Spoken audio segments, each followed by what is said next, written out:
Dans le tumulte de la vie, nous oublions souvent la valeur de la discrétion.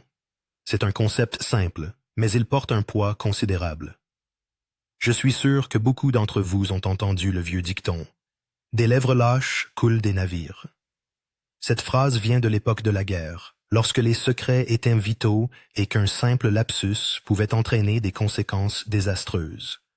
Mais vous n'avez pas besoin d'être en plein milieu d'une guerre mondiale pour comprendre l'importance de garder certaines choses pour soi. Combien de fois avez-vous partagé une grande idée, un plan grandiose ou un objectif ambitieux avec quelqu'un, seulement pour sentir l'excitation et l'énergie s'éclipser dès que les mots ont quitté votre bouche? Avez-vous déjà eu ce sentiment que vous êtes enflammé par quelque chose, prêt à conquérir le monde, puis après l'avoir partagé avec quelqu'un, cela ne semble plus aussi captivant ni aussi certain? Pourquoi cela? Il y a un pouvoir dans le secret, dans le fait de garder vos affaires pour vous. Je ne parle pas d'être paranoïaque ou de cacher tout à tout le monde. Mais il y a une sagesse à avancer discrètement, à travailler assidûment dans l'ombre, jusqu'à ce que vous soyez prêt à révéler le produit fini au monde. Pensez-y. Lorsque vous partagez prématurément vos plans, vous les exposez à des influences extérieures, aux doutes, aux opinions et même à l'envie subtile des autres. Tout le monde qui écoute vos projets ne souhaite pas forcément votre succès. Certaines personnes sont comme ce seau d'eau froide, prêtes à éteindre votre feu avant qu'il ait vraiment eu la chance de brûler. Et ce n'est pas toujours parce qu'elles sont mauvaises. Parfois, c'est simplement la nature humaine. Nous avons tous nos propres peurs, doutes et insécurités.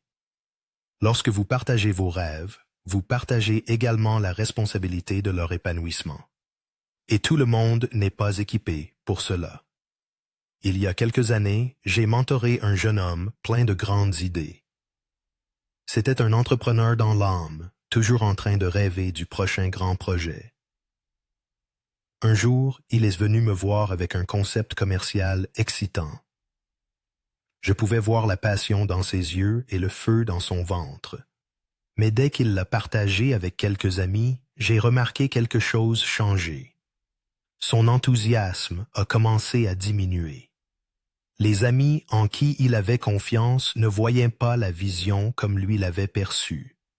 Ils ont souligné des défauts, proposé des conseils non sollicités, et bientôt, ce jeune homme a commencé à douter de lui-même. Plus il parlait de son idée, plus il devenait incertain. Finalement, il a abandonné le projet complètement. Maintenant, était-ce parce que l'idée était mauvaise? Pas du tout. C'était parce qu'il avait laissé les opinions des autres diluer sa passion. Il avait permis à leurs doutes de devenir les siens. Et cela, mes amis, est une chose dangereuse. Lorsque vous gardez vos plans pour vous-même, vous préservez l'intégrité de votre vision. Vous lui donnez du temps pour croître, pour prendre racine dans votre esprit et votre cœur sans interférence extérieure. C'est comme planter une graine dans le sol. Vous ne la déterrez pas chaque jour pour voir si elle pousse, n'est-ce pas? Non, vous l'arrosez et la nourrissez, et vous la laissez faire son chemin dans l'obscurité, invisible aux yeux du monde, jusqu'à ce qu'un jour elle perce le sol et tende vers le ciel. Vos rêves ressemblent à cette graine. Ils ont besoin d'un temps de croissance en toute sécurité dans votre propre esprit avant d'être exposés au monde.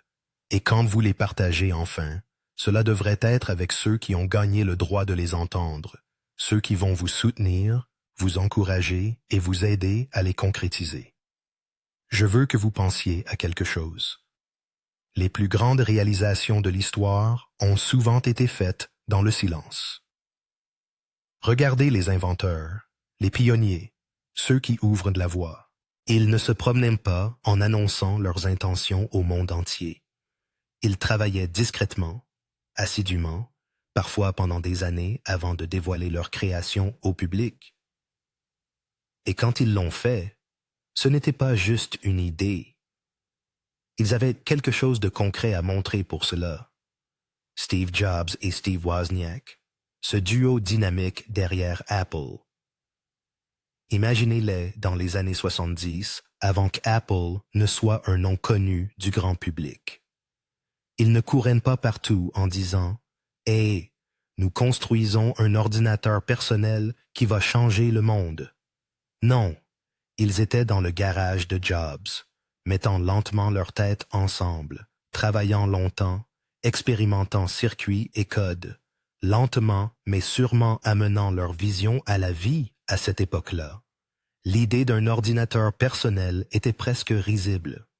Les ordinateurs étaient ces machines gigantesques et coûteuses que seules les grandes entreprises et universités pouvaient se permettre. L'idée que chaque foyer puisse avoir un ordinateur était révolutionnaire. Mais imaginez s'ils avaient partagé leur projet avec n'importe qui. Combien auraient dit « Steve, qu'est-ce que tu penses? » Un ordinateur dans chaque maison? Il n'y a pas de marché pour ça, ça ne marchera jamais. S'ils avaient laissé ces voix entrer, s'ils avaient ouvert la porte à ce genre de doute et de négativité, qui sait ce qui aurait pu arriver? Mais ils ne l'ont pas fait. Ils ont gardé leur vision proche. Ils ont maintenu leur concentration nette. Et ils n'ont pas laissé le bruit du monde extérieur interférer avec leur travail. Ils n'avaient pas besoin d'annoncer bruyamment ce qu'ils faisaient. Leur travail parlait pour lui-même. Et quand ils étaient enfin prêts à révéler l'Apple II, ils n'offraient pas simplement une idée.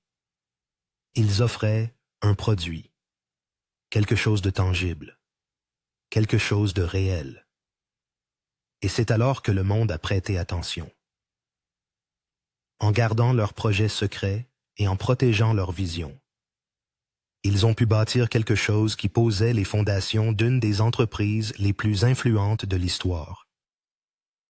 La leçon ici est, parfois la meilleure chose que vous puissiez faire pour vos rêves est de les garder pour vous jusqu'à ce qu'ils soient prêts. Laissez votre succès être votre annonce. Laissez le monde voir les résultats de votre travail silencieux et persistant. Et quand ils verront cela, ils seront émerveillés par ce que vous avez accompli, tandis qu'ils doutaient. Il y a une autre raison de garder vos plans secrets. Cela concerne l'élément surprise. Lorsque vous travaillez sur quelque chose d'important, il y a une puissance à ne révéler vos projets que lorsqu'ils sont prêts. C'est comme avoir un atout caché, une carte que vous pouvez jouer au bon moment. Et quand cela arrive, l'impact est beaucoup plus grand car personne ne s'y attendait. Imaginez-vous en course où tout le monde pense connaître votre stratégie. Ils s'attendent à ce que vous preniez un certain chemin, suivant un schéma prévisible. Mais ce qu'ils ne savent pas, c'est que vous avez entraîné en secret, travaillant sur une nouvelle technique qui va donner cet avantage décisif.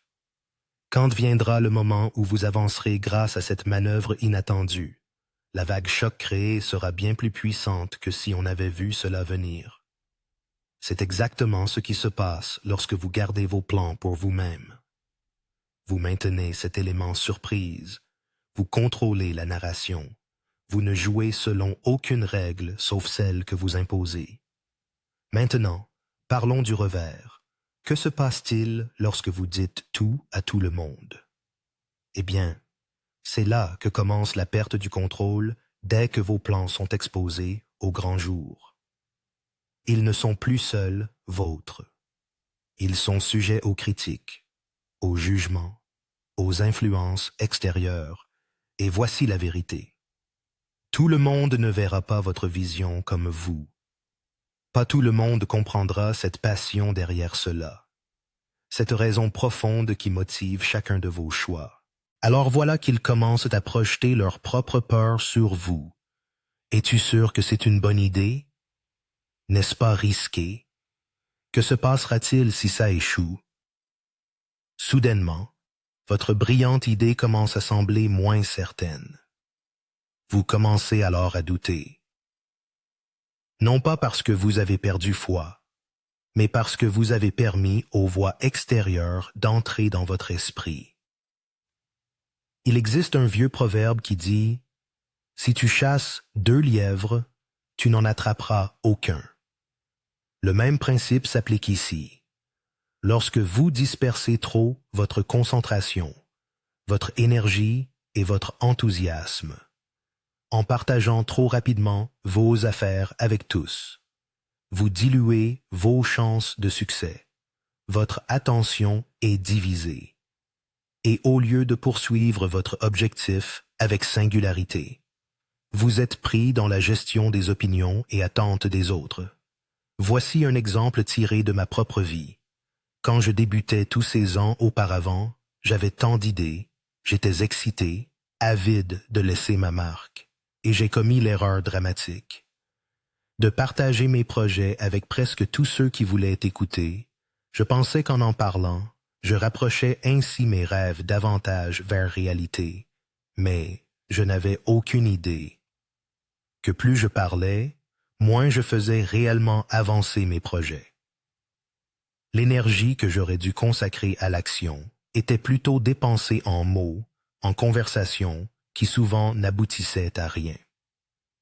Il m'a fallu un certain temps pour apprendre cette leçon, mais une fois que je l'ai comprise, tout a changé.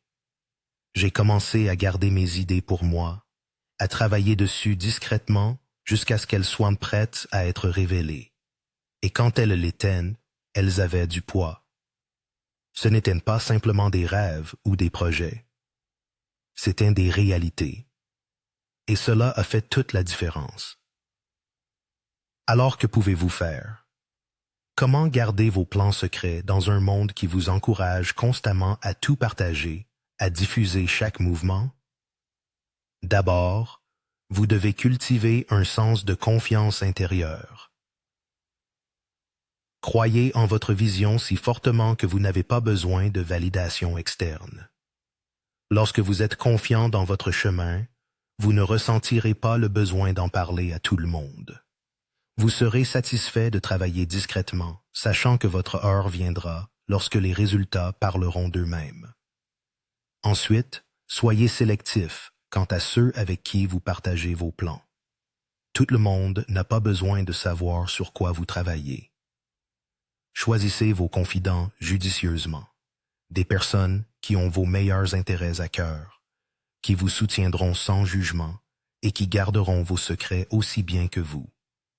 Ce sont ces personnes auxquelles vous pouvez faire confiance, celles qui seront là pour vous encourager et non pour vous démolir. Et voici la dernière chose. Apprenez à apprécier le processus. Il est facile de se laisser emporter par l'excitation de partager vos projets. Mais il y a quelque chose de profondément satisfaisant dans le fait de travailler dans le silence, d'observer votre vision prendre vie sans le bruit du monde extérieur. Lorsque vous êtes concentré sur le processus, sur le travail lui-même, vous découvrirez que le besoin d'en parler à tout le monde s'estompe. Vous êtes trop occupé à bâtir, créer et avancer pour vous soucier de ce que les autres pensent. Je ne dis pas que vous ne devez jamais partager vos plans. Il y a un moment et un lieu pour tout cela, mais vous devez être stratégique à ce sujet. Révélez vos cartes seulement lorsque vous êtes prêt, lorsque vous avez quelque chose de concret à montrer pour vos efforts. Lorsque cela se produit, l'impact sera beaucoup plus grand et vous constaterez que vous êtes dans une position beaucoup plus forte pour réussir. Rappelez-vous ceci, vos rêves, vos objectifs, vos plans. Ils sont précieux. Traitez-les comme tels. Protégez-les. Nourrissez-les et ne soyez pas trop rapide à les partager avec le monde. Gardez vos affaires pour vous-même. Travaillez assidûment dans l'ombre et lorsque le moment sera venu, laissez votre succès parler de lui-même. Alors sortez et agissez, mais faites-le discrètement, avec détermination et objectif. Le monde n'a pas besoin de connaître chacun de vos mouvements. Laissez-le voir les résultats au lieu. Et quand il verra cela, il sera émerveillé par ce que vous avez accompli pendant qu'il était occupé à parler. Rappelez-vous que parfois la chose la plus puissante que vous puissiez faire est de garder vos plans secrets et laisser vos actions parler plus fort que vos mots. La philosophie du silence peut sembler paradoxale dans une ère où la transparence est valorisée. Pourtant, c'est dans cette obscurité choisie que se cache une forme insoupçonnée de pouvoir. En gardant nos aspirations cachées des regards indiscrets du monde extérieur, nous cultivons un espace sacré où nos idées peuvent grandir sans crainte ni pression extérieure. Il existe une beauté intrinsèque dans la solitude créative. Lorsqu'on crée en secret, on se libère des attentes sociales qui peuvent souvent étouffer notre créativité et notre authenticité. Ce retrait temporaire permet non seulement une introspection profonde, mais également une exploration sans entrave des possibilités infinies qui résident en nous. Ainsi donc, que représente vraiment cette quête silencieuse? Est-ce un acte d'égoïsme ou plutôt une démarche héroïque vers l'authenticité? Chaque action prise loin des yeux curieux devient une déclaration audacieuse contre la superficialité ambiante.